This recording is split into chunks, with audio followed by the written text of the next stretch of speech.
akan mendapatkan materi-materi yang terbaik dari trainer-trainer kita yang terbaik, yaitu dua narasumber yang sangat luar biasa pada hari ini.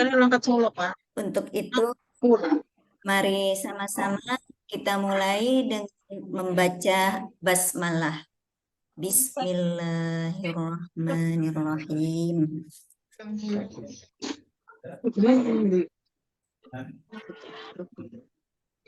Saudara rahimakumullah, untuk kegiatan kita pada hari ini, pelaksanaannya insya Allah akan dilaksanakan dari pukul 10 nanti sampai pukul 12 dengan rangkaian acara. Nanti ada pembacaan ayat suci Al-Quran, kemudian lagu Indonesia Raya dan Mars Al-Irsyad.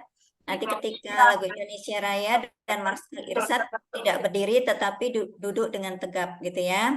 Kemudian foto bersama, kemudian materi yang pertama akan disampaikan oleh Dr. Helwia Makarim MPD, yang kedua oleh Revi Sulistiorini. Kemudian selanjutnya diadakan tanya jawab dan pembacaan doa serta penutup. Untuk acaranya, mari kita mulai saja. Kita dengarkan bersama pembacaan ayat suci Al-Quran yang akan disampaikan oleh Ibu Rania Helmi Bahmid. Kepada Ibu Rania Helmi Bahmid, disilakan.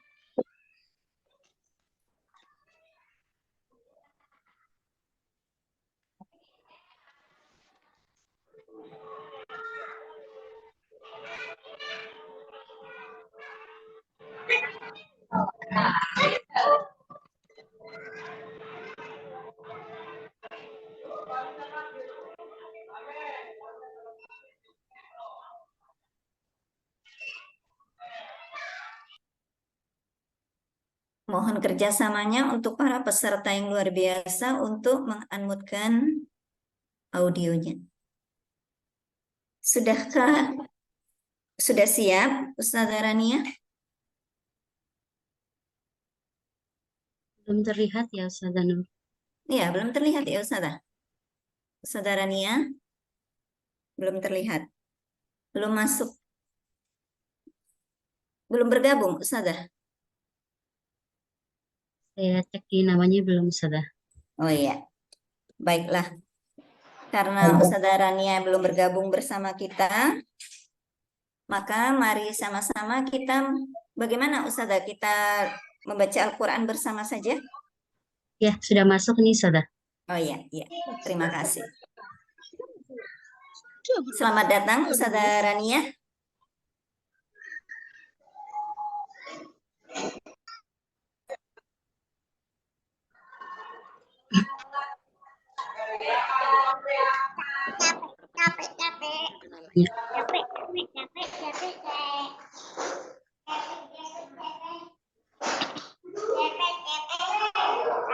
Mari sama-sama kita mendengarkan pembacaan kalam wahyu ilahi yang akan disampaikan oleh Ustazah Rania Helmi Bahmid. Tafadholin Ustazah.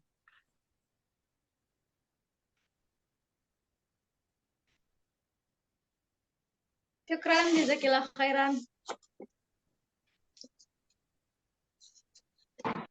A'udzu billahi minasy syaithanir rajim.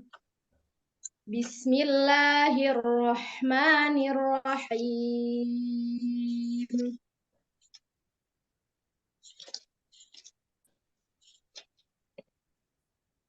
Rabbana innaka ta'lamu ma nukhfi wa ma nu'lin wa ma yakhfa 'ala Allahi min syai'in fil ardi wala fis sama'. Alhamdulillahilladzi wahaba li 'alal kibari Ismail wa Ishaq. Inna rabbi lasami'ud du'a. Rabbi ja'alni muqimas salati wa min dzurriyyati. Rabbana wa taqabbal du'a. Rabbana ighfir li wa liwalidayya wa lil mu'minina yawma yaqumul hisab. Aku berlindung kepada Allah dari godaan syaitan yang tertutup. Dengan menyebut Allah yang Maha Pengasih lagi Maha Penyayang. Ya Tuhan kami, sesungguhnya Engkau mengetahui apa yang kami sembunyikan dan apa yang kami tampakkan. Dan tidak ada sesuatu pun yang tersembunyi bagi Allah, baik yang ada di bumi maupun yang ada di langit. Segala puji bagi Allah yang telah menganugerahkan kepadaku di hari tuaku Ismail dan Ishak. Sungguh Tuhanku benar-benar Maha mendengar. Ya Tuhanku, jadikanlah aku dan anak cucuku orang yang tetap melaksanakan sholat. Ya Tuhan kami, perkenankanlah doaku. Ya Tuhan kami, ampunilah aku dan kedua ibu bapakku dan semua orang yang beriman pada hari diadakan perhitungan hari kiamat. Shadaqallahul azim.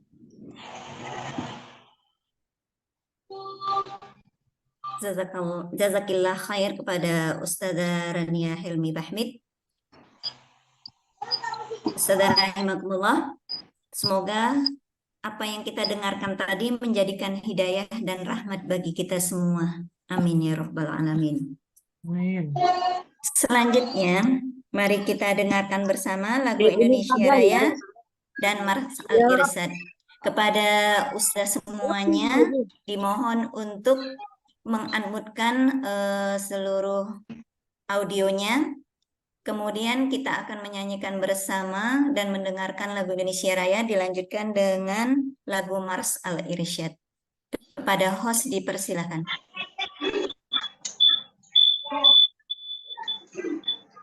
Mohon duduk dengan sikap sempurna.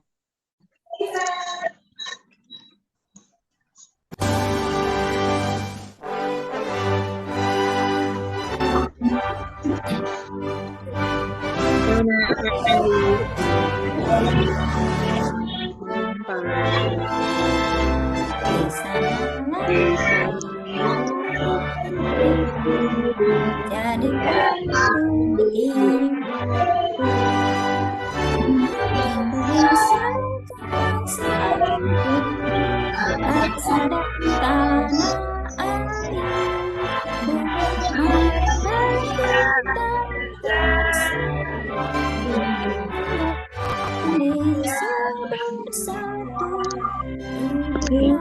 Hiduplah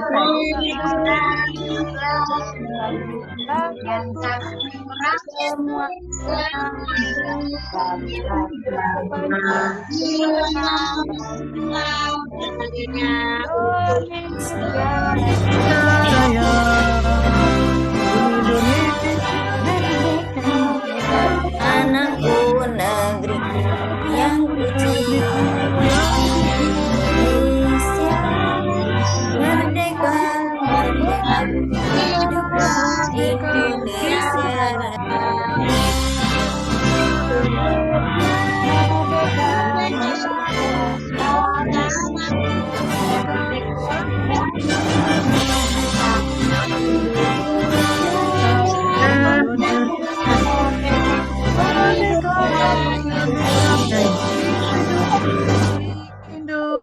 Indonesia Raya.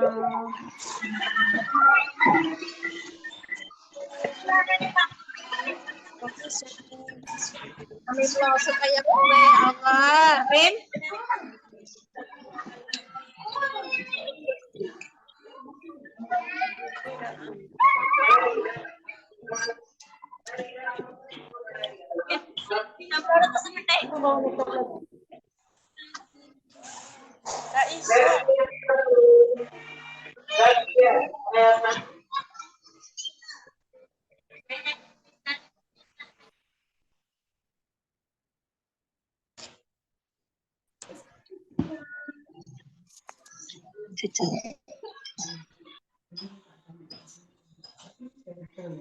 Maksudnya sudah ini yang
Amit Bu, ini Bu cakep ya.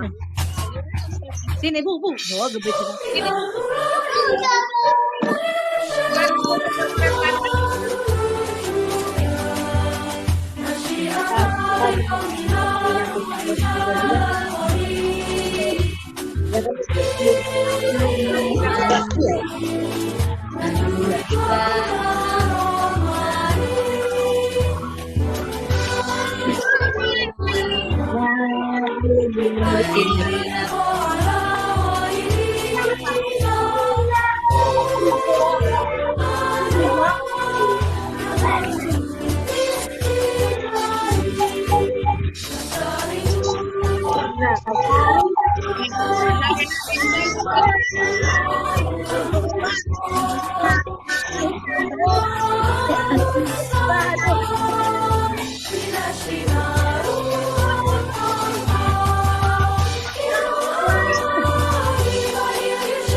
Suaranya belum dibuka, Ustazah Nur, mute-nya. Ya, Alhamdulillah untuk menyanyikan lagu Indonesia Raya dan Maras Al-Irsyad sudah kita laksanakan bersama. Selanjutnya, Ustazah rahimakumullah, mari kita foto bersama tahap 1 ya. Mungkin ini sebagian besar adalah kepala sekolah, untuk dibuka semuanya videonya. Ustazah rahimakumullah. Ya, pada host disilakan untuk memfoto. Ustazah, terima kasih. Ada 4 slide ya. Kita slide pertama dulu.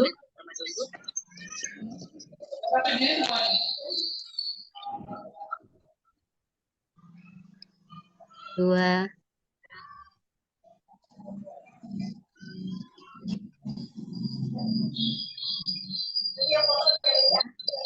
Untuk selanjutnya yang kedua.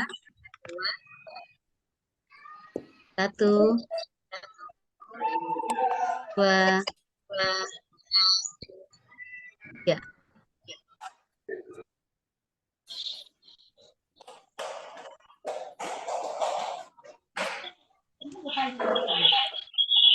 Slide ketiga.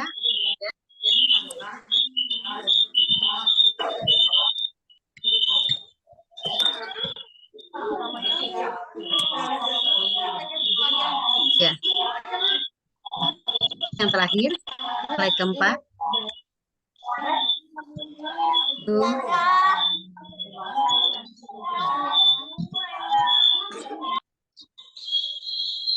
Ya. Sudah, Ustazah Nur. Terima kasih. Maksudnya kalau sekarang tidak ada jangan dilihatin. Tapi jangan dulu. Ya, sudah lihat. Ya, Ustazah Nur.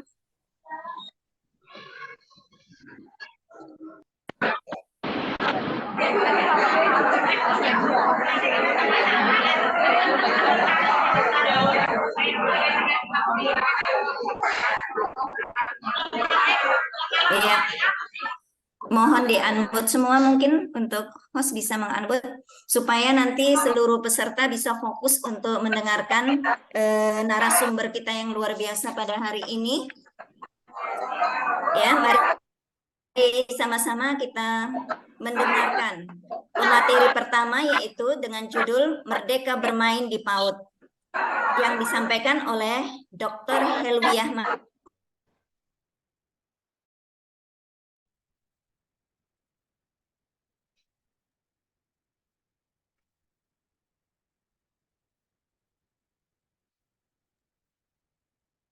Ustazah, suaranya dibuka lagi, Ustazah.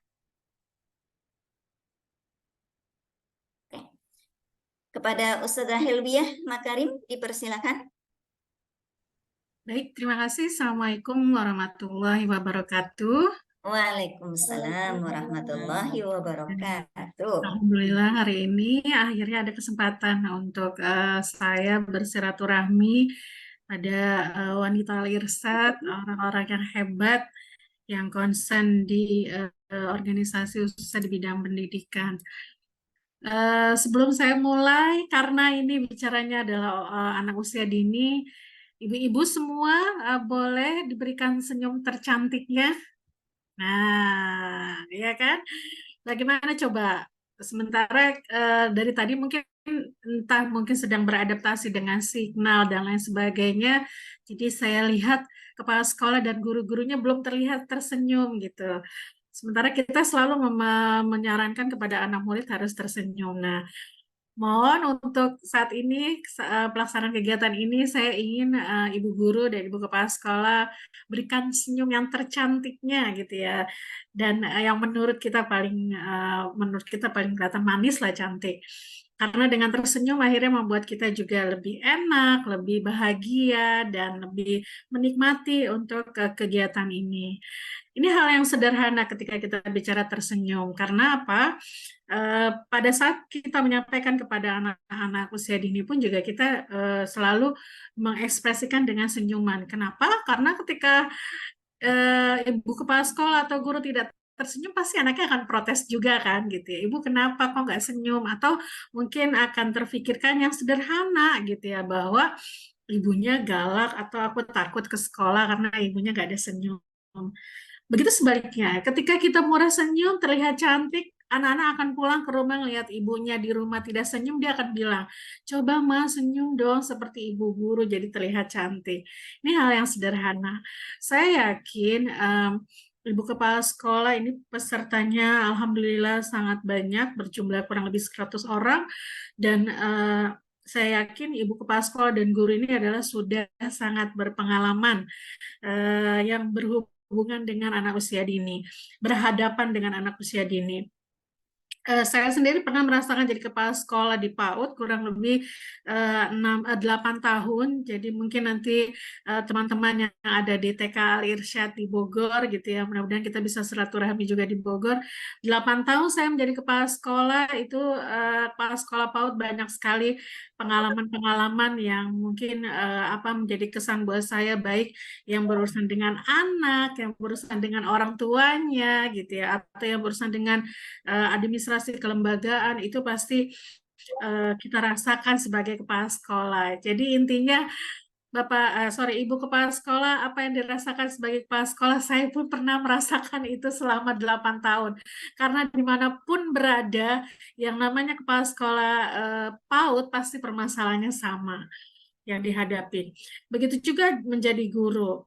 Guru PAUD itu adalah guru yang sangat-sangat berharga sekali ya, sangat-sangat mendapatkan pahala yang terbesar.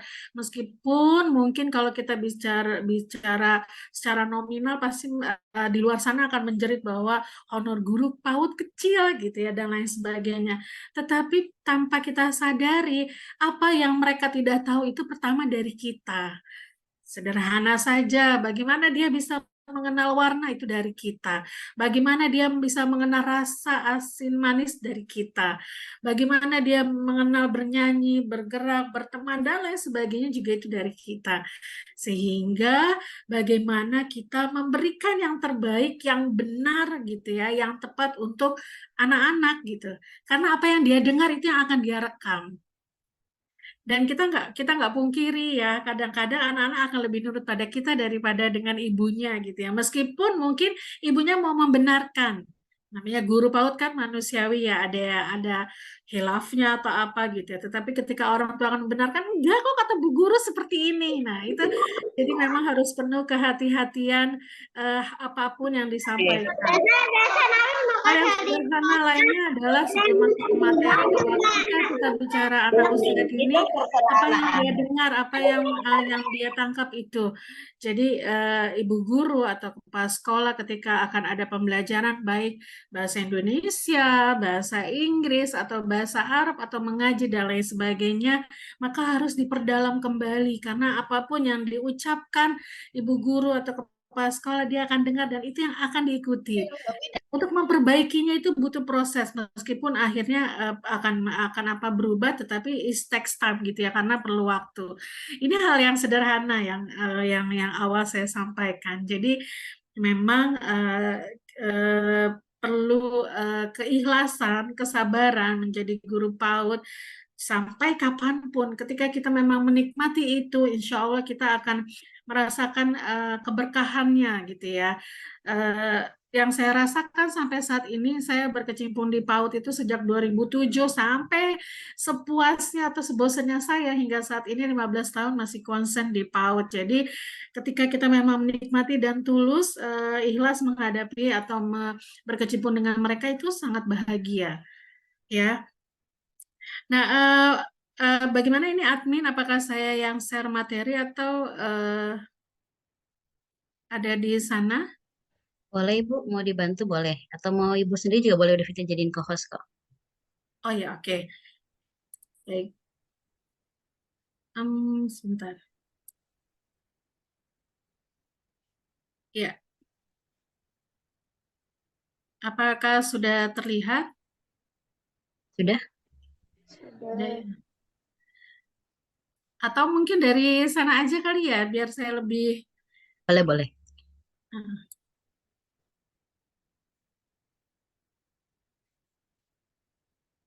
Oke, sambil menunggu materi.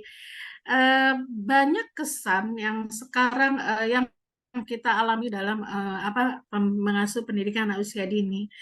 Ya, saya tidak akan berbicara regulasi karena saya yakin semua ibu kepala sekolah dan guru PAUD pasti sudah memahami yang terkaitan dengan regulasi PAUD dari yang lama sampai yang terbaru gitu ya, yang terkait dengan apa namanya, capaian pembelajaran dan perundungan yang sekarang sedang hangat digencarkan atau disosialisasikan terkait dengan begitu banyaknya pelecehan seksual, bullying dan lain sebagainya, sehingga pemerintah dalam hal ini Kemendikbudristek mengeluarkan Permendikbud terkait dengan peraturan hukum gitu ya, yang harus yang ditegakkan di satuan pendidikan, bukan hanya di PAUD tapi satuan pendidikan baik dari jenjang PAUD sampai menengah gitu ya, terkait dengan hal-hal tersebut. Nah, itu yang terbaru. Dan kalau kita bicara PAUD gitu ya, kita akan bicara sesuatu pencapaian perkembangan yang sesuai dengan usianya. Atau ibu kepala sekolah atau guru PAUD pasti akan lebih sering mendengar singkatan dari STTPA gitu ya. Nah, STTPA itulah yang menjadi kamus kita, bahwa pada saat kita mengajar, bahwa saat kita berinteraksi dengan anak, kita harus sinkron dengan STTPA tersebut, karena di sana itu ada capaian perkembangan anak sesuai dengan usianya. Jadi nggak yang loncat. Jadi kalau memang di usianya 1-2 tahun dia baru bisa pencapaian kemandiriannya hanya bisa minum sendiri misalkan, atau mengambil minum sendiri di loker misalkan. Guru tidak bisa melakukan tingkat pencapaiannya itu melebihi dari usianya, karena memang tahapannya seperti itu. Saya yakin untuk STTPA sudah hatam ya untuk guru PAUD terkait dengan tingkatan pencapaian pembelajaran. Nah, masuk ke dalam tema, mungkin ini adalah hal yang sudah biasa ya kalau kita bicara bermain di PAUD gitu. Tapi lagi hangat-hangatnya sampai saat ini adalah bahwa kita bicara tentang merdeka belajar. Sebenarnya kita itu sudah merdeka di PAUD, betul nggak Bapak, Ibu Kepala Sekolah dan Guru? Karena nggak mungkin anak-anak itu nggak merdeka dalam bermain di PAUD gitu kan. Tapi di mana mungkin ada tuntutan-tuntutan dari sekolah yang harus tercapai, sehingga mungkin kemerdekaan anak dalam bermain agak terkurang atau terkukung gitu ya. Ketika saya menjadi kepala sekolah, oke, kita punya target, tapi kan kita manusiawi. Ingat, kita harus membahagiakan mereka. Kita nggak boleh menzolimi mereka. Jadi jangan sampai target itu harus tercapai, tapi kita menekan anak. Tapi anak-anak tidak bahagia, gitu kan? Nah, itu tidak baik, kurang tepat. Sehingga ketika saya menjadi kepala sekolah, ya going with the flow, jalan saja. Ketika memang tidak tercapai, kita evaluasi apa yang menjadi tidak ketercapaiannya, kan seperti itu. Tapi ini bukan sekolah militer, jadi nggak harus melihat bahwa ini harus sesuai dengan target dan tercapai. Nah, untuk kegiatan Merdeka Bermain di PAUD, kita harus melihat di poin pertama adalah bermain itu sambil belajar. Jadi ya, kalau misalkan anak-anak di kelas kita rame, ya nggak apa-apa. Oh Bu, saya kan mau menerapkan disiplin kepada anak. Oke, kita lihat penerapan disiplinnya seperti apa. Nah, kita lihat lagi pencapaian STTPA-nya. Di usia berapa Ibu guru mengajar? Dan bagaimana penerapan disiplin itu untuk usia tersebut gitu. Ya, jadi bukan jangankan di PAUD ya, di SMA aja atau seperti saya di perguruan tinggi saja, kita mau menerapkan anak-anak mahasiswa itu harus diam aja nggak bisa semudah itu gitu. Mau kita galakin seperti apa juga gitu. Jadi memang by proses gitu ya. Jadi kedisiplinan itu ketika dalam pembelajaran itu seperti apa. Nah, karena ini kita bicaranya adalah PAUD, maka fullnya adalah mereka dengan konsep bermain. Ya, dilihat di gambar bahwa apapun yang dilakukan dengan bermain, anak-anak itu akan berhenti bermain kalau tidur.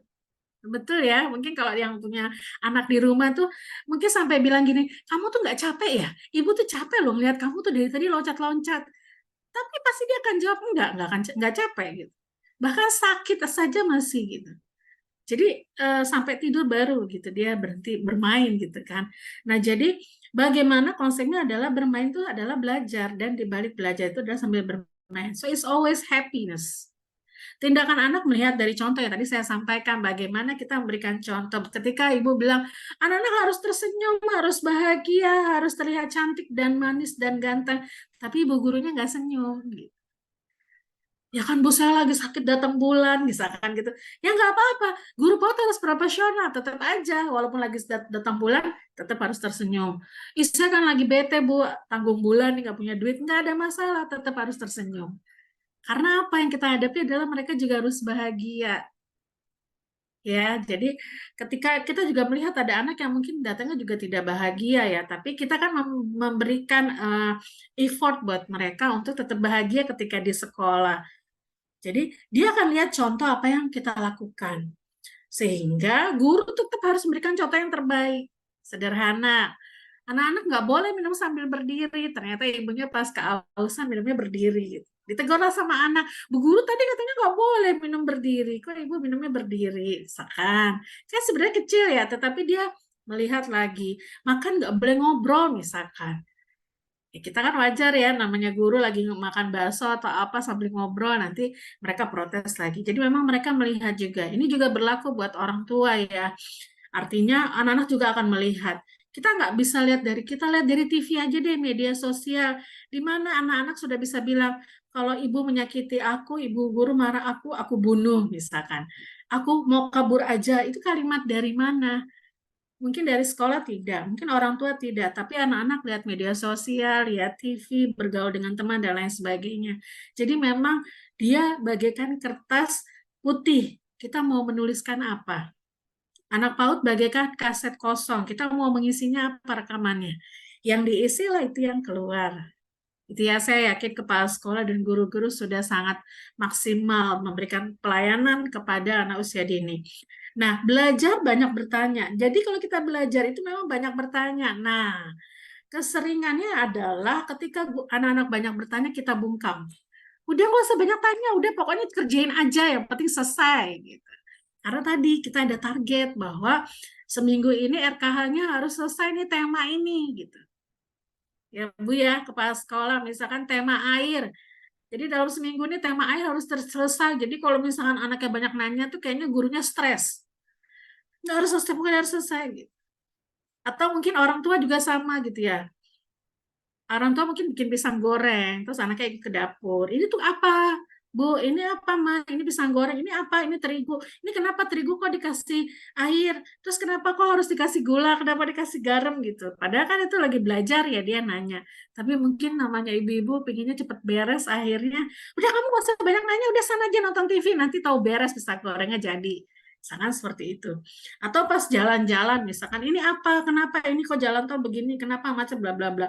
Karena sebenarnya pada saat mereka banyak bertanya itu adalah proses belajar.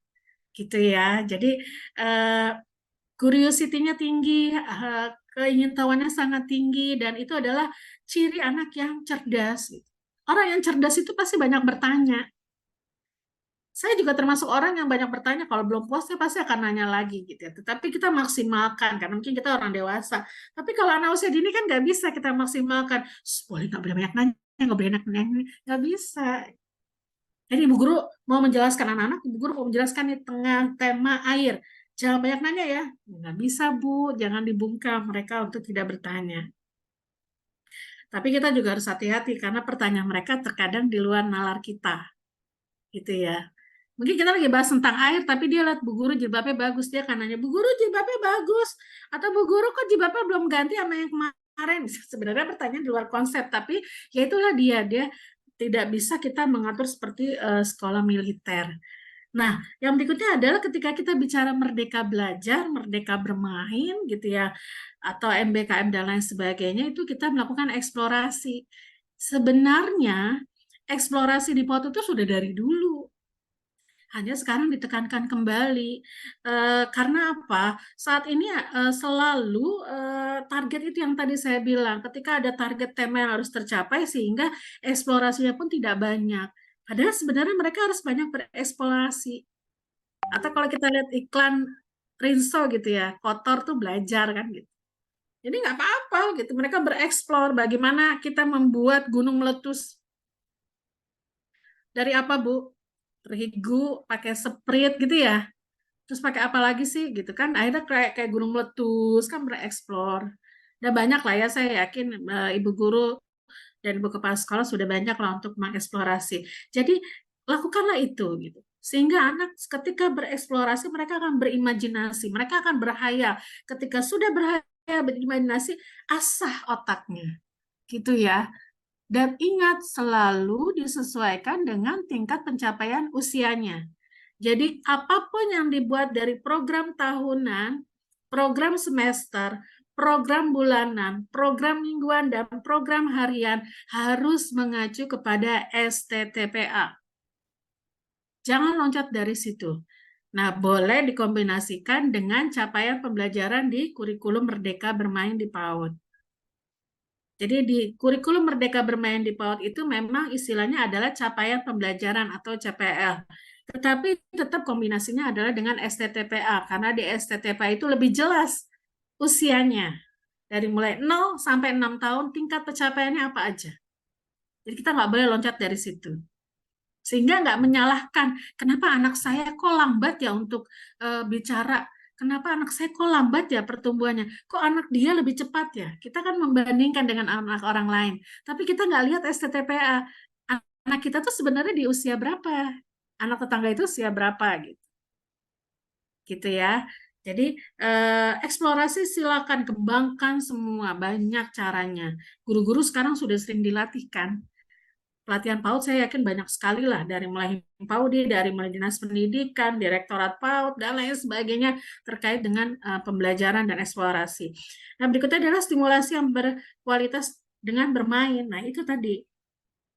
Bagaimana kita bisa tahu gerakan motorik kasar dan halus dengan bermain? Bagaimana dia tahu ekspresi dengan bermain? Bagaimana dia meluapkan kebahagiaan dengan bermain? Bagaimana dia berimajinasi dengan bermain? Bagaimana daya fantasinya semua dengan bermain? Gitu ya. Oke, nah berikutnya. Nah, ini saya singkat saja. Ini ketika kita bicara CPL, saya yakin kepala sekolah dan guru PAUD sudah membahas, sudah mempelajari ini ya, terkait capaian pembelajaran. Karena lebih banyak ruang kemerdekaan di PAUD itu menetapkan kebutuhan pengajaran pembelajaran. Jadi nggak bisa lagi kalau sekarang, oh karena ini ruangannya kecil, nggak bisa belajar, harus moving class dan lain sebagainya. No, Merdeka Belajar itu, Merdeka Bermain itu adalah menyesuaikan. Intinya cuma satu, bahwa kita anak-anak membahagiakan anak. Kebutuhan mengajar, sarana prasarana, fasilitas gitu ya. Dan tetap poin terakhir adalah anak itu unik gitu ya. Dia nggak boleh di-compare. Ingat, kita mungkin hilaf. Kadang-kadang suka bilang gini, ayo dong Rina, cepetan, lama banget sih mewarnainya tuh, lihat tuh Siti udah selesai. Mungkin kita pernah kali ya. Maksudnya sih baik untuk memberikan motivasi kepada Rina. Tapi caranya kurang tepat, karena kita compare, kita membandingkan Rina dengan Siti. Kayak kita lah, kita juga kan nggak mau dibandingkan ya. Mungkin dengan pasangan gitu ya, dibandingkan dengan orang lain. Karena masing-masing unik. Anak-anak itu unik. Jadi bagaimana memotivasinya? Ya, bagaimana kita menggerakkannya? Ayo semangat, dan ingat, jangan sesuai dengan target guru. Kalau dia hanya bisa mewarnai sampai sebegitu hasilnya, ya sudah.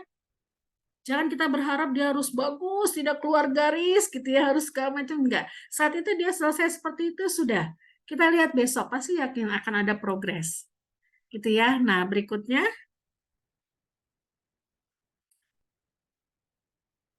Ya, slide berikutnya.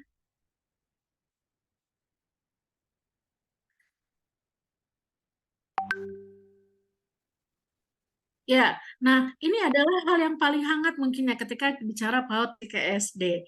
Sebenarnya program transisi ke SD itu sudah dipersiapkan 3 tahun sebelum COVID.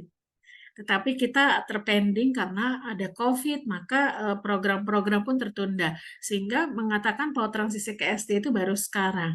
Sebenarnya apa sih PAUD transisi ke SD? Saya yakin kepala sekolah dan guru PAUD pun sudah mendapatkan pelatihan-pelatihan tersebut. Bahwa mengingatkan untuk sampai kelas 3 itu mereka masih ada nuansa-nuansa kepautannya. Jadi jangan kaget guru SD itu bahwa anak PAUD itu, anak kelas 1 itu masih mewarnai gitu kan. Anak kelas 1 itu, anak kelas 2 itu masih sikapnya masih seperti apa, karena mereka adalah PAUD transisi ke SD. Jadi tingkat pencapaian perkembangannya, pembelajarannya pun juga itu masih ada nuansa kental kepautannya. Nah, ini adalah yang diberikan pemahaman kepada guru SD, bagaimana pihak pemerintah dalam hal ini Kemendikbud memberikan pelatihan, memberikan workshop kepada guru PAUD dan khususnya juga guru dengan pendidikan anak usia dini yang ada juga di usia kelas ada di kelas rendah, yaitu di kelas 1, 2, dan 3, khususnya kelas 1 gitu ya. Jadi tidak lagi kita menzolimi bahwa ketika masuk SD itu harus membaca, menulis, dan berhitung gitu. Bahwa dia harus bisa nulis dan bisa hitung. Sehingga kalaupun dia bisa, konsepnya tidak seperti anak SD yang harus megang pensil full gitu ya. Saya tidak akan ngebahas ini, nanti pasti saya akan diserang nih dengan guru-guru dan kepala sekolah. Karena kalau nggak ada les calistung, Bu, di PAUD kita sepi gitu ya. Jadi ada satu cerita sebelum saya jadi kepala sekolah di PAUD, itu PAUD yang sebelumnya, kepala sekolahnya, itu muridnya, Bu, ada 100. 100 karena di situ ada les calistung. Tapi begitu saya ditunjuk jadi kepala sekolah, les calistungnya saya hilangkan, muridnya hanya 40, 50, 40. Jadi turun drastis. Karena memang daya tariknya ada di situ. Itu bahasnya panjang lah ya, bisa berminggu-minggu dan berbulan-bulan gitu ya, kalau kita bicara calistung. Tapi saat itu saya menyikapi orang tua protes, guru juga protes, mungkin kalau guru ada pendapatan lebih dari calistung, akhirnya saya menyikapinya, silakan lesnya di rumah. Karena saya tidak mau menzolimi anak PAUD untuk pulang sampai sore karena les calistung gitu, menulis dan berhitung. Jadi silakan kalau di rumah, saya tidak menzolimi karena itu urusannya guru dengan orang tua di rumah, tidak di sekolah. Tapi siswa turun, Bu, dari 100 sampai hanya 40 bahkan 50. Kurang lebih seperti itu ya. Jadi ini adalah PAUD transisi ke SD adalah hal yang sedang digalakkan sampai ke depannya, bahwa kelas rendah itu 1, 2, 3 itu adalah masih bagian dari PAUD. Oke, berikutnya. Ini nggak banyak kok, sedikit. Nah, ketika kita berharap anak sekolah, jadi tidak hanya guru ya, Bu, yang harus dilibatkan, semuanya dilibatkan. Orang tua juga harus dilibatkan. Orang tua itu bukan hanya ibu saja, bukan istri, tapi ayahnya juga. Jadi peserta didik siap, ready children. Jadi ketika mau sekolah, anaknya juga siap mau sekolah. Bukan hanya orang tuanya saja, anaknya juga siap. Kalau anaknya belum siap, jangan, Bu. Ya, keluarga siap, ready family, artinya apa? Orang tua, ayah dan ibu itu juga harus siap ya dengan apapun konsekuensinya, antar jemput, memberikan perhatian, melihat progresnya mereka, terus membimbing mereka dan lain sebagainya. Harus bersama kolaborasi. Jadi tidak hanya sepenuhnya diberikan kepada guru, ketika ada sesuatu guru disalahkan, pihak sekolah disalahkan, misalkan seperti itu. Tapi justru harus ada keterkaitan. Makanya kenapa di PAUD itu ada program parenting, karena orang tua itu harus tahu juga perkembangan anaknya di sekolah, dan juga guru atau kepala sekolah juga harus tahu perkembangan anaknya di rumah. Jadi harus sinkron. Kadang anak ada yang aktif di sekolah tapi di rumah jadi pendiam, atau sebaliknya. Anak di rumah aktif tapi di sekolah pendiam gitu kan. Nah, itu kita harus sinkron.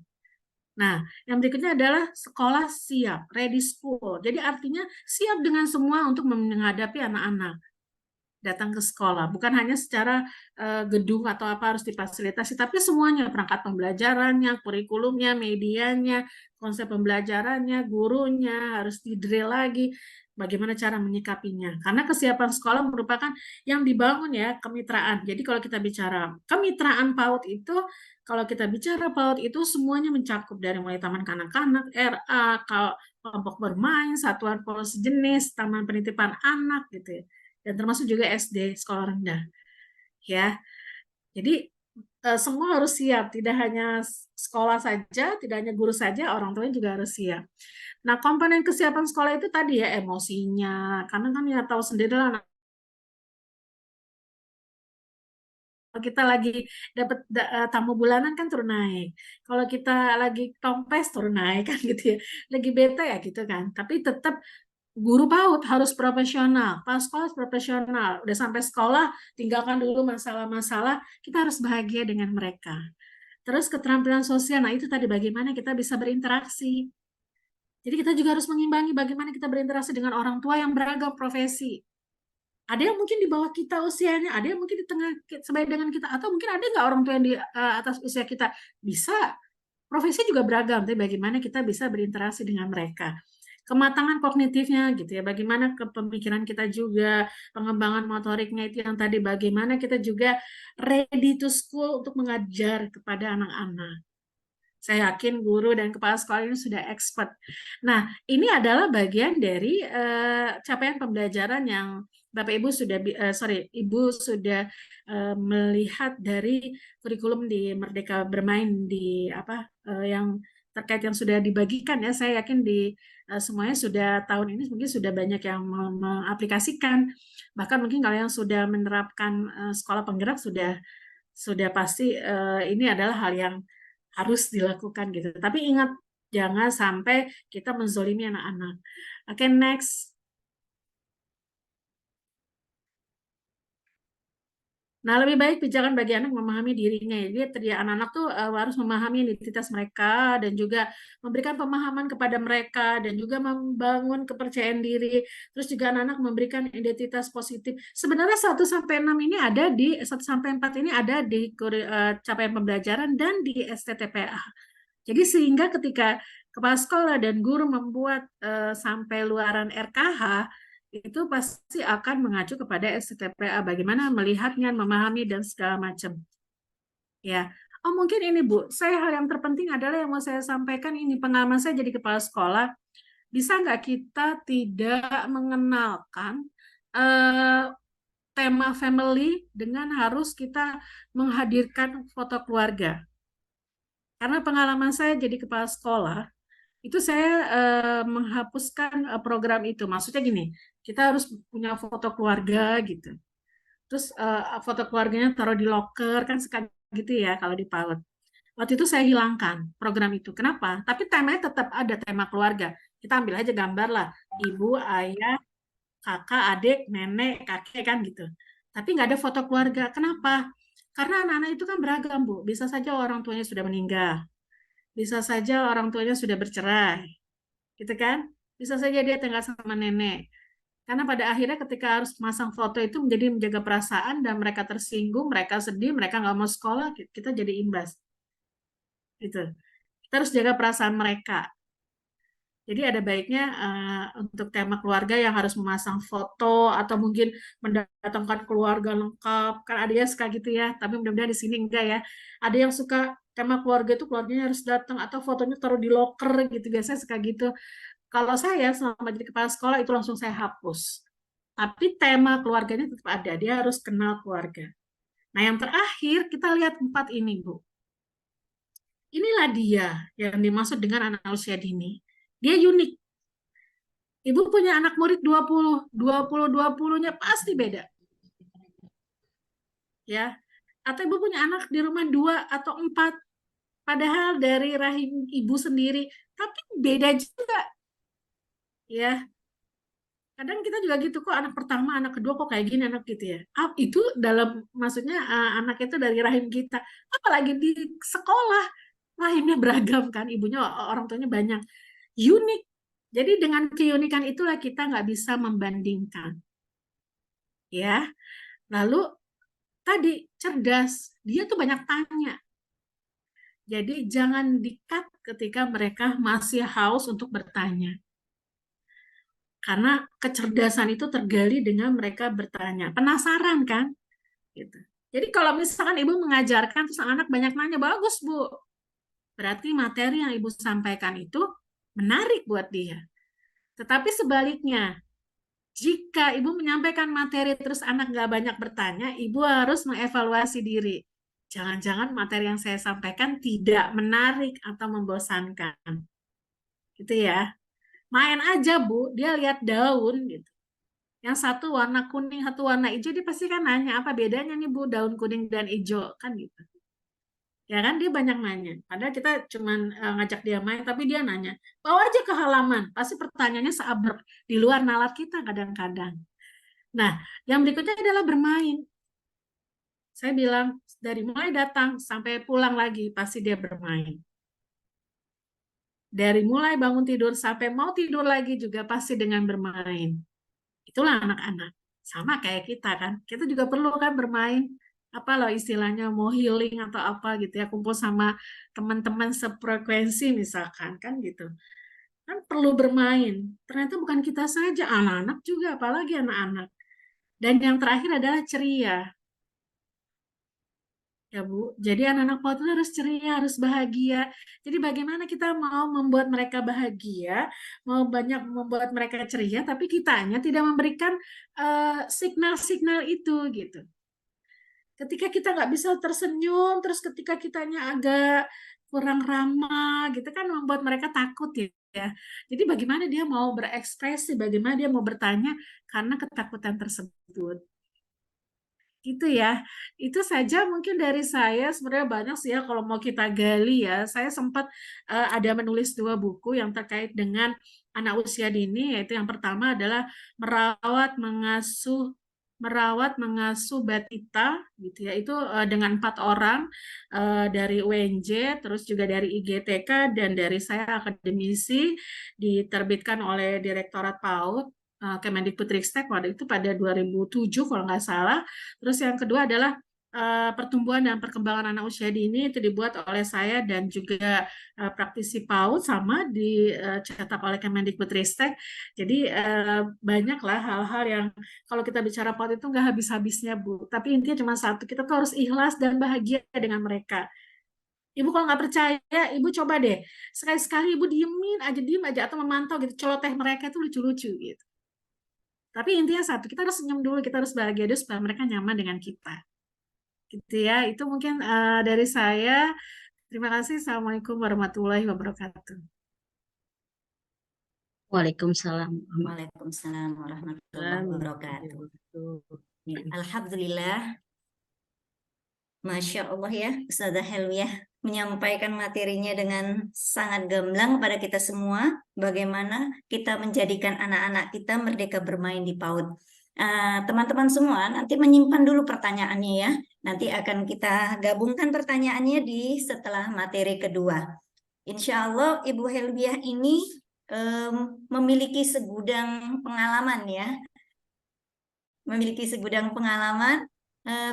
untuk host bisa ditampilkan? Aduh, Iya, malu deh. Masya Allah ya. Ini dia riwayatnya, bisa kita lihat bahwa beliau ini adalah dosen ya. Ini riwayat pendidikannya, diteruskan Ustazah.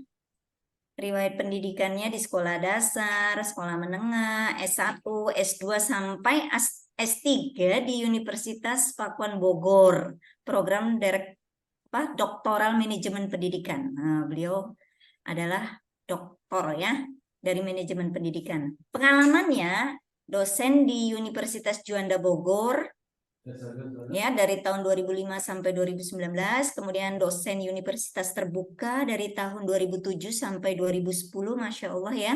Kemudian pengelola lembaga pendidikan dan tenaga kependidikan anak usia dini di Taman Pintar, kemudian Kepala Sekolah Lembaga PAUD Taman Pintar, itu tadi yang sudah disampaikan oleh Ibu Helwiah. Selanjutnya, beliau sebagai tim pengembang dari Kementerian Pendidikan dan Kebudayaan serta Teknologi, yaitu Kemendikbudristek ya, sejak tahun 2007. Luar biasa ini ya. Kemudian narasumber bidang pendidikan anak usia dini, manajemen dan evaluasi program sejak tahun 2007, kemudian dosen Universitas Muhammadiyah Bogor Raya yang sampai sekarang ya Ustazah ya, insya Allah sejak tahun 2019 sampai sekarang. Sangat luar biasa, berarti ilmunya ini sudah sangat mumpuni. Nah, berbahagialah teman-teman semua, Ustazah semua yang mendengarkan pada hari ini. Nanti dikumpulkan semua pertanyaannya, beliau akan menjawab dengan tuntas gitu ya. Kemudian keahliannya di bidang konseptor bidang pendidikan anak usia dini, manajemen dan evaluasi program, analisa evaluasi program menggunakan metode kualitatif ya, kualitatif, deskriptif, naratif gitu ya. Kemudian nomor telepon beliau 0813 8160 0967. Mungkin bagi yang mau berkonsultasi teman-teman semuanya bisa langsung ke beliau karena beliau memang membidangi pendidikan anak usia dini. Kemudian email beliau helwiah@gmail.com. Cukup mungkin ya. Terima kasih banyak Ibu Helwiah.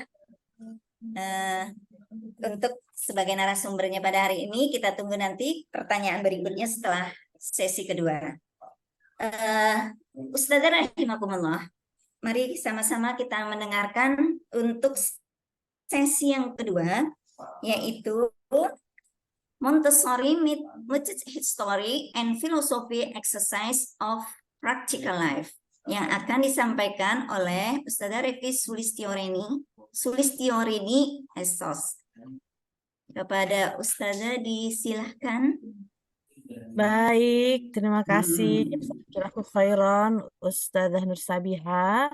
Assalamualaikum warahmatullahi wabarakatuh. Waalaikumsalam warahmatullahi Selamat siang wabarakatuh. semuanya, khususnya kepada Ibu Dr. Helwiah Makarim, MPD. Terima kasih Ibu, paparannya luar biasa dan memang sebetulnya waktunya kayaknya minimalis banget ya Bu ya. Kita kalau ngomongin PAUD itu, Masya Allah, tabarakallah nggak ada habisnya. Saya pun ini tema saya ini, topik saya ini sendiri juga sebenarnya luas banget dan biasanya disampaikan sehari penuh nih sebetulnya, tapi kita persingkat sampai setengah jam. Bismillah, mudah-mudahan semuanya bisa tercover dengan baik, semuanya bisa mendengarkan dengan baik dan bisa tersampaikan dengan baik ya. Kalau saya bicaranya terlalu cepat mungkin bisa langsung disampaikan saja karena kalau guru TK itu biasanya kalau ngomong cepet gitu ya, bet bet bet bet bet gitu. Nanti itu saya yang dengerin bingung gitu, apa tadi yang diomongin gitu. Apalagi ini temanya banyak gitu ya, apa namanya, pembicaraannya banyak tapi waktunya singkat sekali. Bismillahirrahmanirrahim. Mungkin Ustazah Fitri mungkin bisa langsung di-share screen. Bentar ya, Ustazah lagi loading, sambil loading. Baik, semuanya sehat ya. Ibu-ibu jangan tegang dong, bener loh tadi katanya Bu Helwiah semuanya pada mukanya.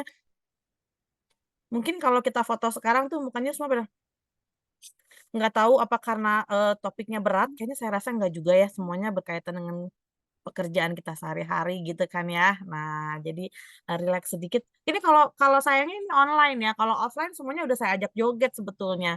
Cuma berhubung ini online gitu ya, jadi ya udahlah ya gitu, jempol-jempolnya aja semua yang joget. Oke ya, jadi relax aja.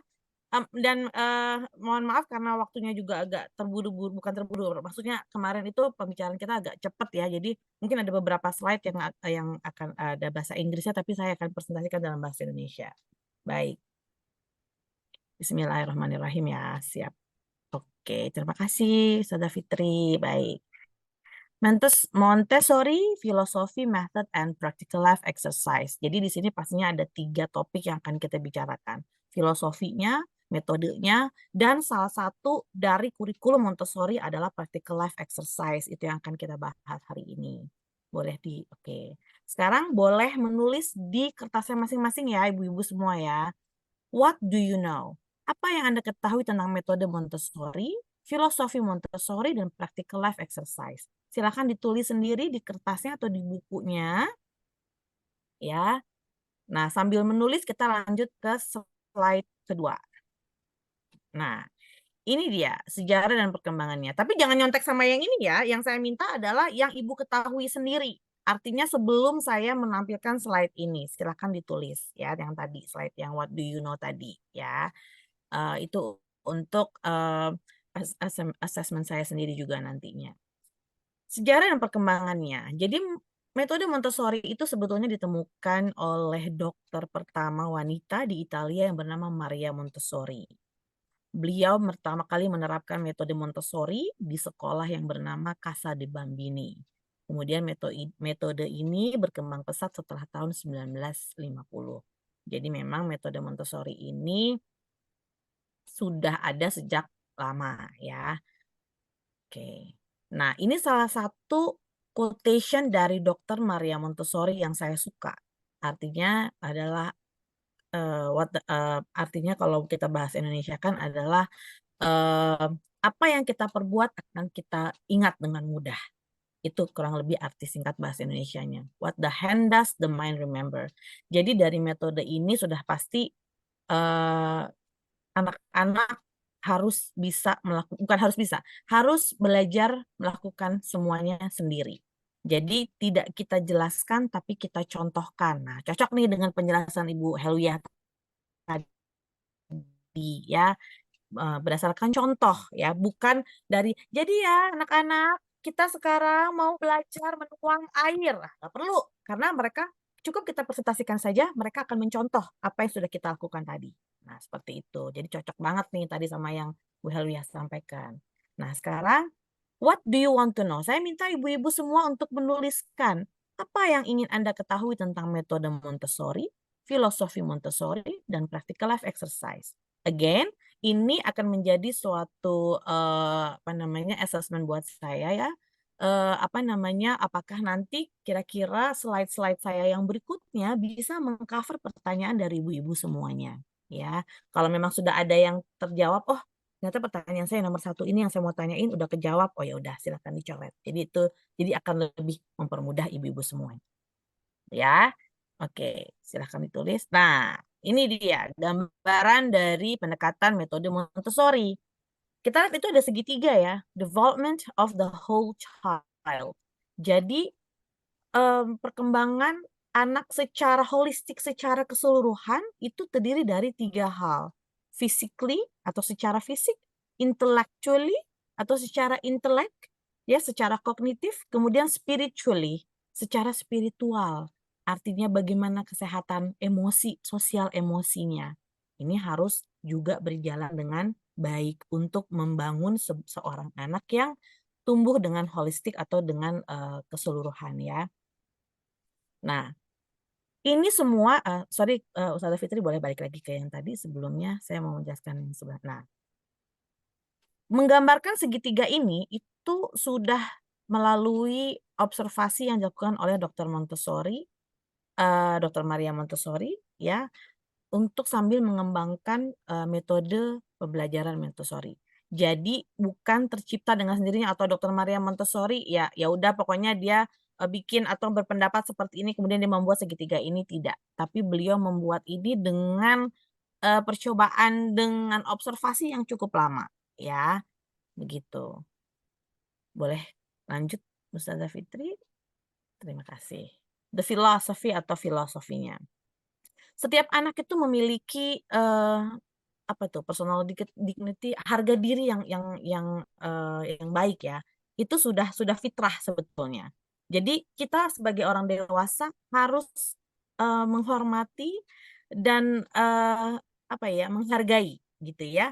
Jadi cocok lagi kembali lagi dengan tadi penjelasan Ibu Helwiyah. Jadi kita harus menghormati keberadaan anak sebagai seorang manusia seutuhnya. Bukan karena masih anak kecil atau masih anak PAUD, apa sih bisanya, apa sih ngerti apa sih, oh no. Kadang juga sebetulnya kita belajar dari mereka. Belajar memaafkan, saya banyak belajar dari anak-anak. Kok bisa habis berantem, habis rebutan mainan, kemudian mereka bisa bermain secara harmonis ya seperti tidak terjadi apa-apa. Itu saya belajar banyak dari anak-anak. Kemudian dengarkan apa yang anak-anak ingin sampaikan ya. Band itu menunduk atau duduk sejajar dengan eye level mereka supaya kita bisa punya kontak mata yang baik dengan mereka. Jadi kalau ada anak-anak baru datang, maksudnya kita menyapa Assalamualaikum, itu memang ada baiknya kita bend over. What is bend over? Squatting bend over itu apa ya bahasa Indonesianya, saya agak merendahkan badan kita sesuai dengan eye level mereka ya, kita sapa dengan mata mereka seperti itu ya. Kemudian juga try to understand your child's idea. Kita coba pahami ide-ide mereka tuh apa saja. Seperti tadi Bu Helwiyah juga sampaikan, kadang-kadang out of the box, kadang-kadang out of topic gitu ya. Tapi kita tampung dulu nih, kita dengarkan dengan baik gitu ya. Jadi anak-anak merasa dihargai, anak-anak merasa keberadaan dirinya itu dihargai oleh orang dewasa. Ya. Kemudian Dr. Maria Montessori juga menjelaskan bahwa hal-hal yang menurut kita mungkin receh atau remeh gitu ya, tapi buat mereka itu suatu hal yang besar ya. Mungkin buat kita ya ampun cuman Ustazah, ini aku lihat punya kapal terbang bagus gitu. Padahal mungkin buat kita biasa aja kapal terbangnya, tapi buat mereka it's something extraordinary atau something special. Jadi kita harus bisa menghargai ya. Kemudian dilibatkan anak-anak dalam semua kegiatan kelas, ustazah semuanya ya ibu-ibu. Jadi misalnya, oke teman-teman, saya sukanya manggil murid-murid saya teman-teman ya, karena untuk apa ya menaikkan harga diri mereka. Saya jarang manggil mereka anak-anak. Oke teman-teman, kita mau pergi nih gitu ya. Kira-kira kita besok pergi kemana ya? Padahal sebetulnya kita udah setting dong ya, namanya outing atau field trip itu kan kita semua sekolah udah setting, mau ke sini, mau ke sini, mau ke sini. Tapi kayaknya kalau diajak ngomong mereka kan lebih merasa, "Oh, aku nih didengerin loh," gitu loh sama ustazah aku, sama guru aku, sama orang tua aku gitu ya, seperti itu. Lanjut Ustazah Fitri. Nah, kemudian di sini Dr. Maria Montessori menyampaikan bahwa no human being is educated by another person. Sebenarnya mereka ketika misalnya mereka bisa nyendok gitu. Kan sebenarnya yang ngerjain juga kan mereka sendiri ya, mereka makan pakai tangan mereka sendiri. Makanya, kayak di sekolah sekarang kan dari dulu kita udah di-encourage untuk, "Coba kalau di sekolah makan sendiri ya, nggak ada yang disuapin lagi," seperti itu. Tapi kemudian sampai rumah yang merusak ya orang tuanya lagi gitu kan ya. Sampai rumah biar cepet aja udahlah ya gitu kita suapin gitu. Nah, seperti itu. Kemudian the entire method is based on Montessori observations and understanding of the child as he is. Jadi kita memahami anak seperti dia adanya, apa adanya. Bukan apa yang kita harapkan, seperti tadi Ustazah Helga juga sempat sampaikan bahwa jangan membandingkan si Rina sama siapa lagi tadi ya, Bu Helga, Rina sama Siti ya kalau nggak salah. Nah, ya seperti itu. Jadi apa adanya, kita hargai semua usahanya, kita hargai semua kemampuannya, and early childhood education is to cultivate the child's own natural desire to learn. Jadi dengan metode Montessori artinya anak itu punya keunikan tersendiri, anak-anak punya keinginan belajar yang beda-beda, pace-nya beda-beda, kemampuannya beda-beda. Yang ini sampai di sini, yang ini sampai di sini. Ya, tugas kita sebagai seorang guru adalah untuk menaikkan, untuk meningkatkan kemampuan mereka dan keinginan mereka untuk belajar. Oke.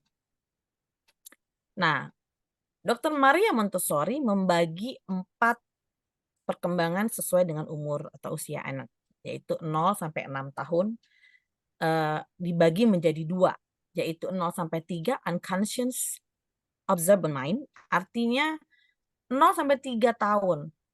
Unconscious, mereka dalam alam tidak sadar. Ya, secara tidak sadar mereka menyerap banyak hal dari lingkungan sekitarnya. Ya, seperti misalnya anak belajar berbicara dari ibunya yang mengajak bicara pada anaknya. Sehingga nanti ketika anak itu sudah pada tahap di mana dia akan belajar atau memulai untuk babbling ya, itu dia imitating, dia sebetulnya mengeluarkan atau menumpahkan apa yang sudah dia dapat di apa namanya di era yaitu unconscious absorbent mind. Makanya 0 sampai 6 itu sering kita dengar yang namanya golden period karena di situ betul-betul semuanya diserap. Artinya makanya kan banyak tuh yang hafizah kecil-kecil. Nah, karena mereka ada di dalam tahap yang ini ya absorbent mind. Tiap hari kita dengerin murotal, itu kayak apa ya? Kayak kaset yang kita ngerekam kaset gitu zaman dulu, kita semua pasti tahu kaset lah ya.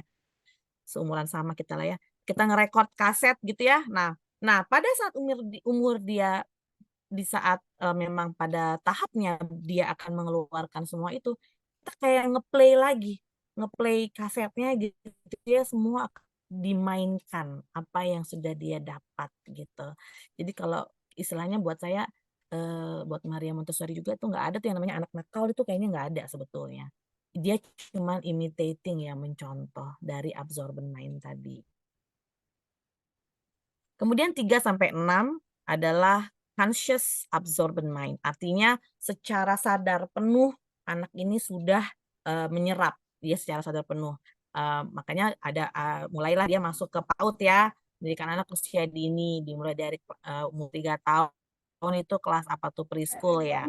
Preschool, kemudian TKA, TKB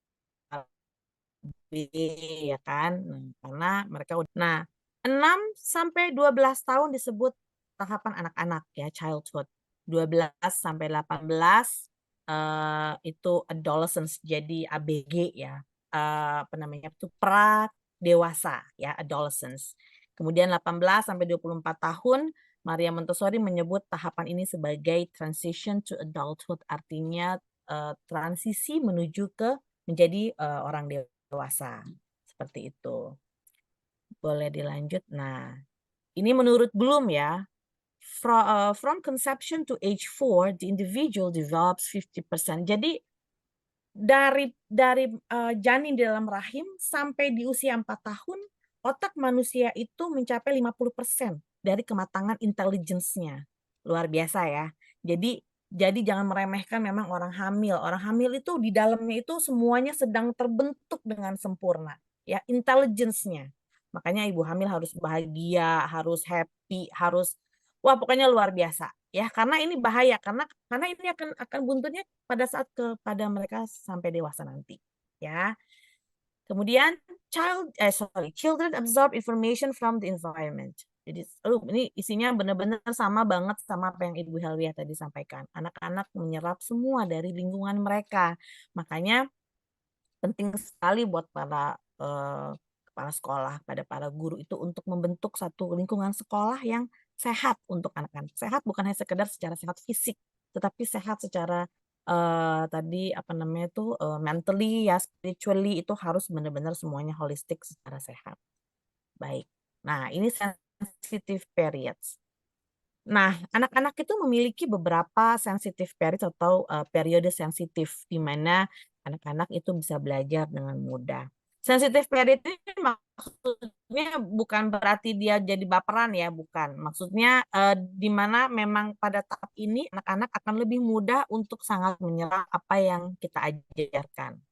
Ya, oral language development. Nah, development ini kira-kira terjadi pada umur berapa sih?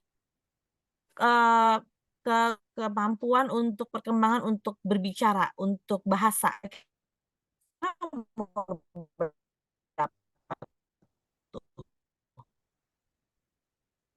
Ada yang bisa bantu nggak? Ada yang bisa share kira-kira berapa tahun?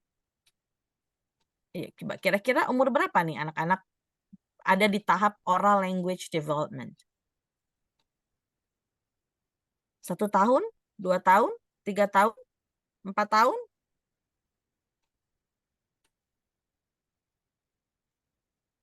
Nggak ada jawaban yang salah ya. Nggak ada jawaban yang salah. Saya cuma pengen share aja, pengen semuanya bisa terlibat dengan aktif di sini.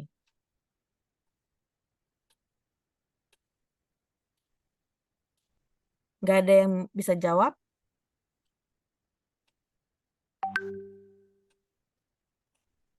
Kemampuan berbahasa itu biasanya dimulai umur 11 bulan ya biasanya ya. Mereka udah ada yang mulai babbling, mulai bisa ngomong ya. Itu ada yang 11 bulan, ada yang 1 tahun, ada yang 1,5 tahun ya. Kemudian muscular coordination, kemampuan koordinasi otot secara gross motor maupun secara apa namanya itu motorik halus. Kira-kira umur berapa tuh muscular coordination?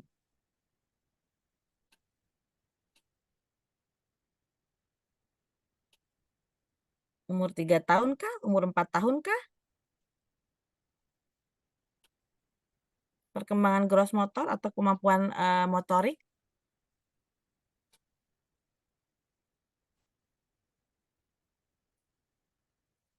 Ya, muscular coordination atau koordinasi otot ini, gerak otot ini biasanya ada di usia 3 tahun ya, makanya ada yang udah bisa remes-remes apa namanya itu apa itu namanya lilin play-doh ya. 2 tahun juga udah mulai tuh. Ada yang umur 11 bulan juga ada yang udah dikenalkan dengan sensori berbagai macam sensorial main ya, main sensorial seperti pasir, kemudian jelly, agar-agar dan sebagainya. Concern for order environment. Ini biasanya terjadi atau ada pada tahapan usia kira-kira mungkin order environment ini kerapihan atau apa namanya kebiasaan yang terjadi adalah mungkin umur sekitar 3 tahun sudah ada. Karena waktu itu ada murid saya sekali waktu school busnya lewat jalan lain kemudian dia menangis, dia bilang karena katanya ini bukan lewat jalan yang seperti biasanya. Artinya berarti dia sudah menyadari bahwa ini bukan yang biasa dia lalui atau biasa terjadi pada tahapan kehidupannya dia. Ya. Kemudian refinement of senses, perbaikan senses-senses seperti melihat, kemudian meraba dan sebagainya. Itu perbaikan ini biasanya terjadi di usia 5 tahun atau 4 tahun ya. Jadi memang semuanya terjadi di usia dini ya, 0 sampai 6 tahun. Makanya pendidikan anak usia dini ini memang sangat-sangat krusial atau sangat-sangat penting. Perkembangan menjadi orang dewasa yang seutuhnya. Baik, kemudian ada writing dan reading. Nah, untuk reading ini sebetulnya ada salah kaprah yang biasa terjadi ya. Orang tua murid pada umumnya kalau bilang anaknya 5 tahun belum bisa baca, kemudian mereka sudah mulai resah. Padahal seharusnya reading readiness itu dimulai dari umur 6 tahun. Apa itu readiness artinya? Apakah sudah harus bisa membaca umur 6 tahun? Tidak. Reading readiness itu artinya baru siap untuk belajar membaca. Jadi memang PAUD itu dunianya bermain, banyak bermain ya. Jadi memang apa namanya, makanya pemerintah kan menerapkan anak SD itu harusnya 7 tahun ya, betul ya Bu Helwiah ya, bukan umur 6 tahun sebetulnya. Kenapa? Karena memang fitrahnya mereka masih harus bermain di usia 6 tahun tersebut ya. Baik, lanjut aja Ustazah. Nah, tujuan dari Montessori itu sendiri adalah keteraturan, order. Order itu bukan berarti semuanya apa ya, diam atau semuanya itu tenang gitu ya, enggak juga. Maksudnya adalah keteraturan di mana anak-anak diberikan situasi atau suasana yang memang bisa membangkitkan perkembangan diri mereka ya. Banyak rak-rak yang bisa menstimulasi perkembangan mereka. Kemudian tanggung jawab. Kalau anak belajar untuk habis main kemudian kembalikan lagi ke raknya misalnya ya. Kemudian menyiapkan mereka untuk mempelajari hal-hal yang berbau konkret atau fakta ya. Jadi itu harus kita siapkan. Provide semua rak-rak itu harus sesuai dengan apa ya, sesuai dengan ukuran mereka. Jadi mereka bisa dengan mudah untuk bisa meladeni atau melayani diri mereka sendiri tanpa harus meminta bantuan dari orang dewasa atau guru di sekitarnya. Ya. Kemudian limit the number. Nah, ini harus kita harus bisa apa ya? Menyiapkan lingkungan yang kondusif. Artinya jangan terlalu banyak mainan yang overstimulate atau berlebihan stimulasinya atau juga understimulate. Artinya tidak ada stimulasi sama sekali. Jadi memang betul-betul guru ini harus bisa mengevaluasi apa saja yang ada di kelasnya. Ya, kemudian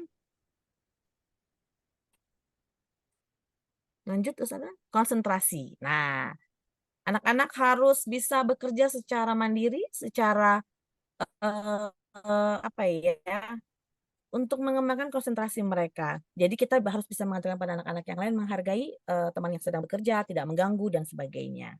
Dan kemudian juga kita juga sebagai guru harus bisa menciptakan situasi yang mudah untuk anak untuk bisa berkonsentrasi. Nah, television and computer games itu benar-benar menurut Maria Montessori tidak apa ya, sangat mengganggu konsentrasi. Bahkan banyak sekali gangguan-gangguan atau learning disabilities atau difficulties yang tercipta dari banyaknya paparan televisi dan paparan gadget. Jadi benar-benar kita harus menurut Dr. Maria Montessori pun dari tahun 1950 beliau sudah menyatakan bahwa ini harus dibatasi ya.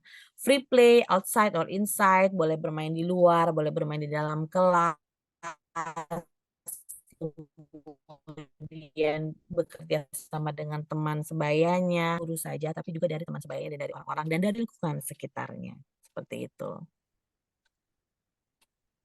Koordinasi, ya. Jadi peralatan atau alat peraga yang ada di kelas itu harus bisa mengcater atau memberikan atau apa ya, harus ada untuk membantu perkembangan mereka dalam perkembangan muscle coordination yang dibutuhkan untuk perkembangan atau belajar di kemudian hari.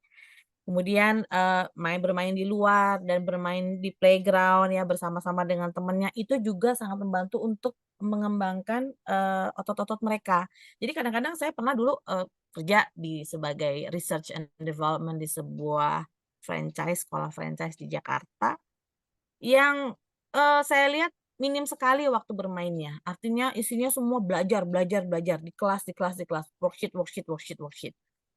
Jadi menurut saya itu menyedihkan sekali ya. Artinya tidak tidak tersampaikan kebutuhan mereka untuk bermain ya. Di mana padahal itu sangat penting untuk anak usia dini. Ya, kemudian bermain dengan bak pasir, kemudian bermain dengan sekop, bermain dengan sendok, bermain dengan apa itu namanya funnels itu corong ya untuk memindahkan air itu sebetulnya kelihatannya sepele tetapi itu sangat memudahkan mereka atau mengembangkan mereka untuk perkembangan kemampuan untuk menulis di hari nanti ya. Jadi kita juga harus mengencourage atau mendorong anak-anak untuk berlatih untuk menggunakan gunting, marker, pensil, krayon dan sebagainya untuk buat satu hasil karya seni seperti itu. Nah, goal yang ini berikutnya adalah independence, kemandirian. Nah, kalau kita udah bilang, ada dengar anak-anak bilang, I can do it myself, aku bisa sendiri Ustazah, Miss, aku bisa ngerjain ini sendiri. Nah, itu harus kita hargai dan harus kita support ya. Jadi jangan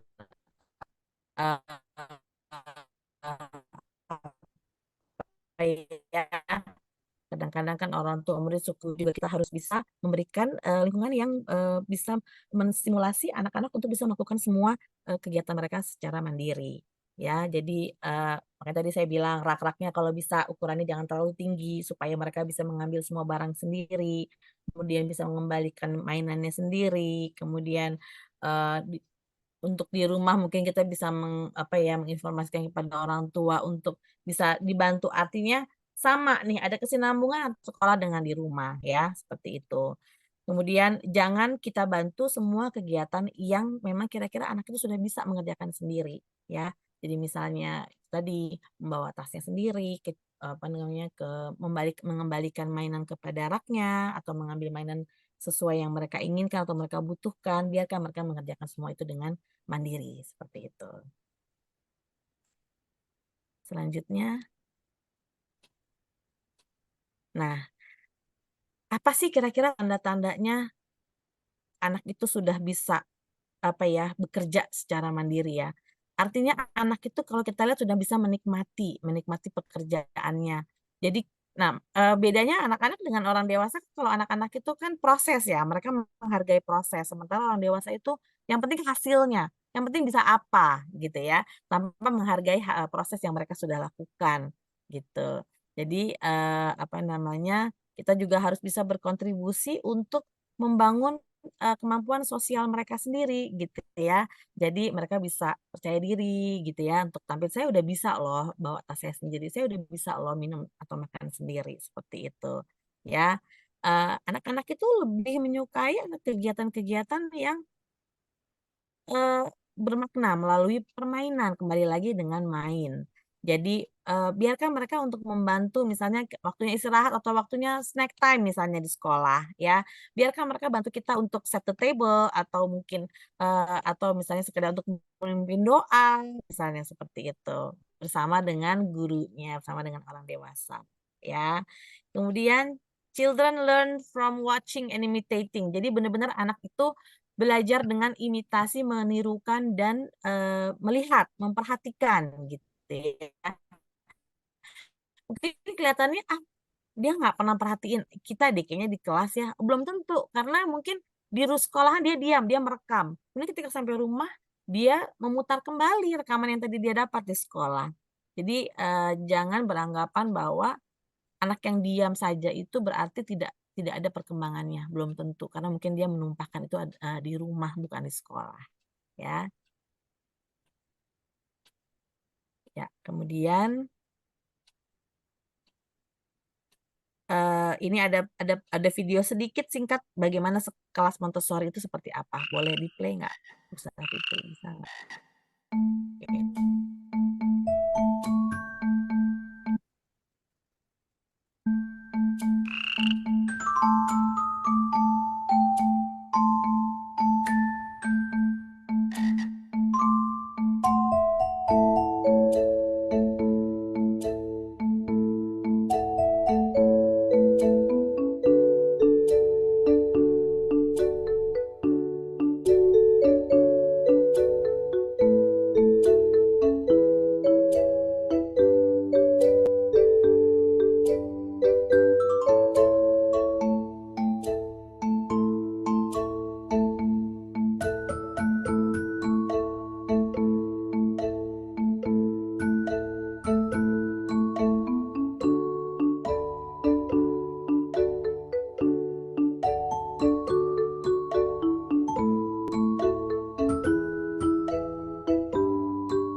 tadi kita lihat ya ruangan kelasnya ya, Masya Allah lucu-lucu.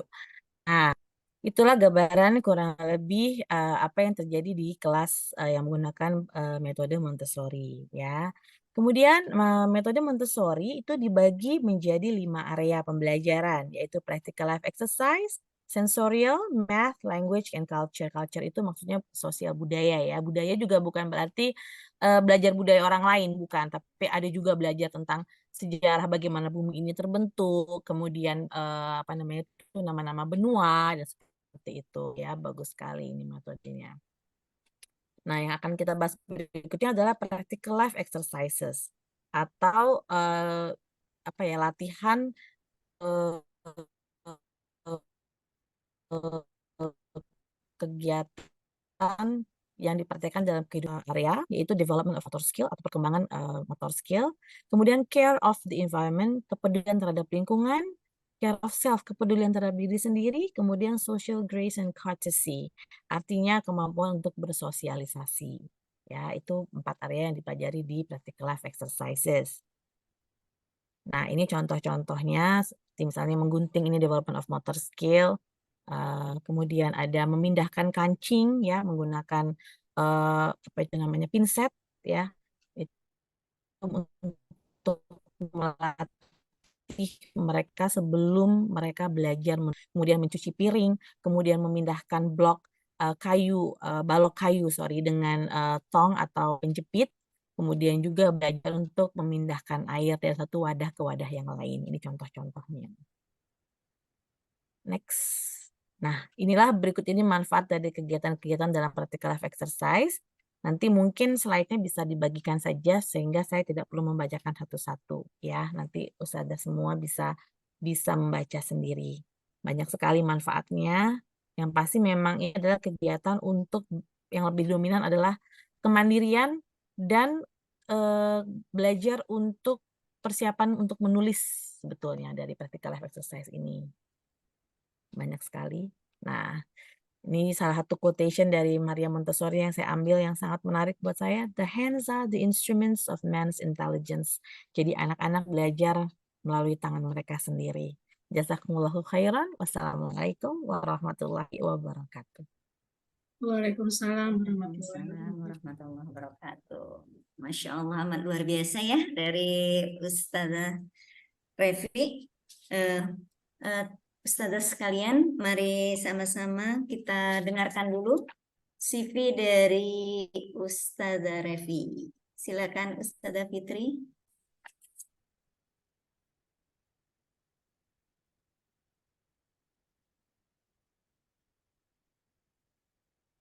Iya. Ustazah Revi Sulistiorini ini adalah beliau seorang trainer ya, trainer nasional gitu ya. Beliau pernah bekerja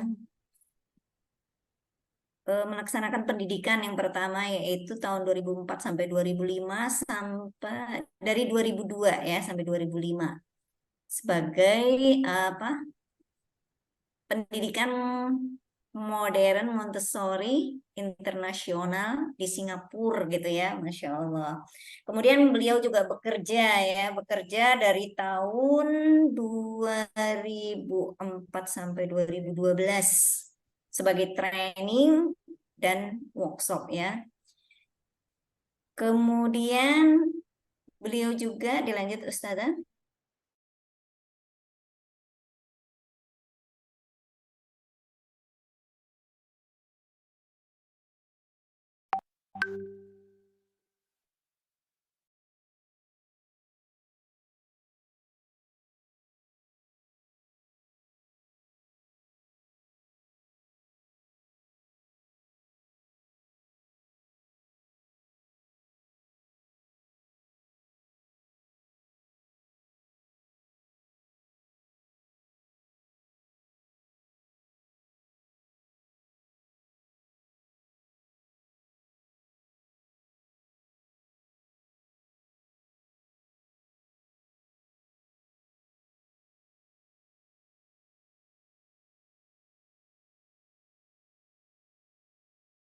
Besok Insya Allah ternyata ini ya, paham. saya kasih Jelas assessment loh. kok. Besok ketemuan berikutnya saya kasih assessment tentang practical life. Nah, Kan udah saya ya udah saya ulas nih hari ini. Nah, nanti pertemuan berikutnya sebelum saya menyampaikan tentang sensorial dan sebagainya, saya coba kasih evaluasi dulu nih. Berarti harus paham benar nih ya. ya Hmm. Ustazah Revi, sebenarnya tujuan utama dari pelaksanaan atau pembelajaran vertical life itu apa, Ustazah?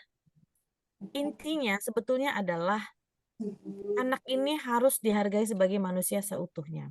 Dia harus bisa, targetnya adalah bisa meladeni dirinya sendiri. Itu intinya. Itu poin utamanya. Dia bisa makan sendiri, dia bisa minum sendiri. Bahkan ada pelajaran, ada presentasi kegiatan bagaimana mengelap kaca. Itu ada presentasinya. Bagaimana menalikan sepatu, itu ada dressing frame namanya. Luar biasa. Makanya saya alhamdulillah tuh anak saya dua-duanya, saya walaupun sekolahnya sekolah biasa-biasa aja tapi harus pakai metode Montessori karena memang outputnya itu beda banget gitu loh, beda sekali, lebih mandiri yang saya lihat. Jadi itu aja intinya adalah Keteraturan juga ya Ustazah? Sangat keteraturan teratur. dan betul dan apa ya, latihan untuk menulis karena menulis itu itunya fase-fase tahap krayon, oh nggak bisa. Itu semua harus dilatih. Si 3 jari ini tuh banyak bermain di practical life exercise. Menyendok, main sumpit, memindahkan barang dengan tong, dengan sumpit, dengan funnel, dengan apa itu makanya pakai spons, ya spons cuci piring. Itu semuanya dilatih di situ, pencil gripnya. Jadi kalau ada yang bilang, anak saya umur 6 tahun itu kok belum bisa nulis ya, belum bisa pegang pensil dengan baik ya. Nah itu boleh direview tuh. Apakah dia makan sendiri di rumah? Apakah banyak kegiatan sehariannya itu dibantu oleh orang tua atau pengasuh? Nah, itu perlu dipertanyakan. Seperti itu. Ya, terima kasih jawabannya Ustazah Revi. Ya, alhamdulillah untuk kegiatan kita hari ini, alhamdulillah sudah kita laksanakan dengan lancar dari awal sampai akhir.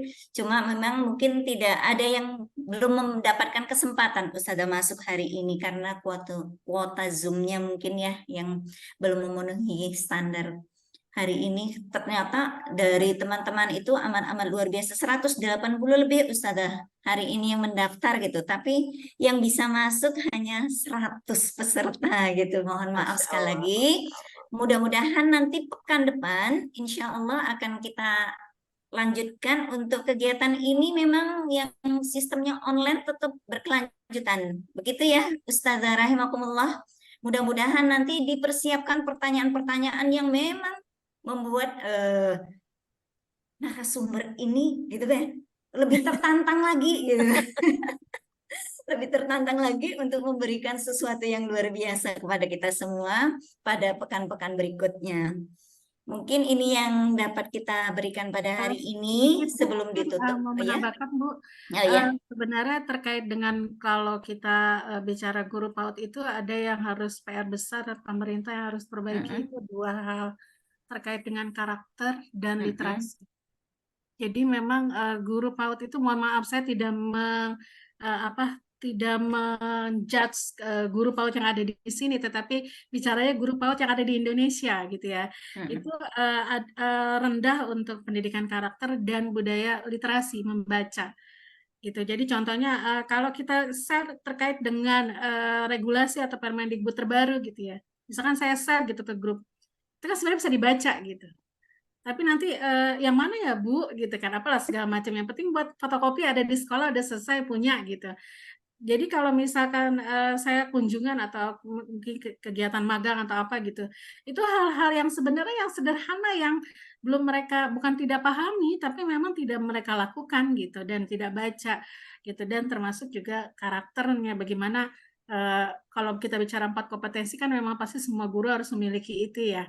Tetapi kan personality dia sebagai seorang guru juga bagaimana gitu. Jadi nanti ujung-ujungnya pasti akan bilang gini, alah Bu Helwia banyak tuntutan, padahal juga guru PAUD berapa sih gajinya kan gitu ya. Kalau mau semuanya harus maksimal mengajar, taikin dulu dong gajinya kan pasti akan bicara begitu. Pengalaman saya begitu, tapi ketika kita bicara bahwa kita harus maksimal memberikan yang terbaik buat anak itu sebenarnya totalitas pasti akan diberikan juga yang berkah dari Allah gitu ya, yang kita ikhlas dulu berikan yang terbaik buat mereka gitu. Jadi pesan saya hanya satu kepada semua guru PAUD itu yang ada dimanapun berada gitu ya, kita jangan menzolimi mereka lah gitu. Karena apa? Mereka bisa sangat halus gitu ya, dan mereka itu benar-benar yang bersih gitu ya, dan tahu segalanya itu dari kita. Itu aja sih sebenarnya yang selalu ingin saya sampaikan pada guru-guru PAUD gitu. Baik. Ya, malah tadinya saya mau kasih ini hadiah ini sebetulnya. Saya udah nulis 2 buku antologi Masya bersama Allah. teman-teman di kelas menulis saya. Anakku penyejuk. Iya, Anakku Penyejuk Mata. Ini buku kedua saya, antologi ya, masih sama teman-teman. Kalau kayak Bu Helwia nulis sendiri, saya belum sanggup, waktunya belum ada. Anak saya masih kecil-kecil. Tadinya saya mau kasih hadiah ini untuk pertanyaan yang bagus sebetulnya. Tapi karena tidak ada yang bertanya, ya kembali lagi berarti bukunya alhamdulillah saya simpan kembali. Minggu depan Ustazah, insya Allah minggu Siap, depan. siap, insya Allah. Iya, Masya Allah, tabarakallah. Jazakillah khair kepada semua narasumber yang sudah berkomentar pada hari ini, sudah menyampaikan materinya dengan baik. Mudah-mudahan Allah memberikan sesuatu yang lebih dan luar biasa lagi untuk mendapatkan ilmu-ilmu yang bermanfaat nanti yang bisa di-share kepada kita semua. Amin ya Amin. rabbal alamin. Nah, baiklah untuk kegiatan penutup kita pada hari ini. Sebelum ditutup, mari sama-sama kita membaca hamdalah.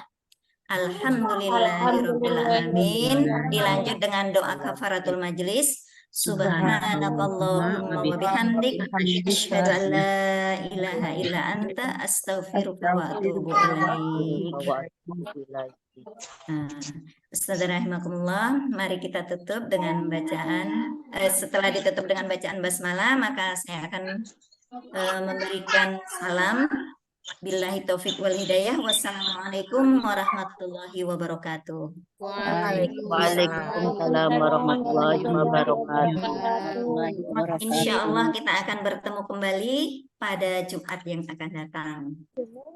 Terima kasih insya Allah. Iya, jazakillah khair pada semuanya. Untuk link daftar hadir itu dianggap seperti link ketika pendaftaran Ustazah. Jadi link pendaftaran itu sebagai link daftar hadir pada hari ini. Insya Allah nanti akan semua akan mendapatkan sertifikat dari kegiatan hari ini. PPT juga akan di-share pada hari ini nanti di grup kepala sekolah.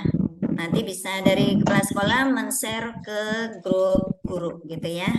Terima kasih banyak atas kebersamaannya pada hari ini. Bisa live Ustazah, terima kasih banyak. Sampai ketemu minggu depan. What is that?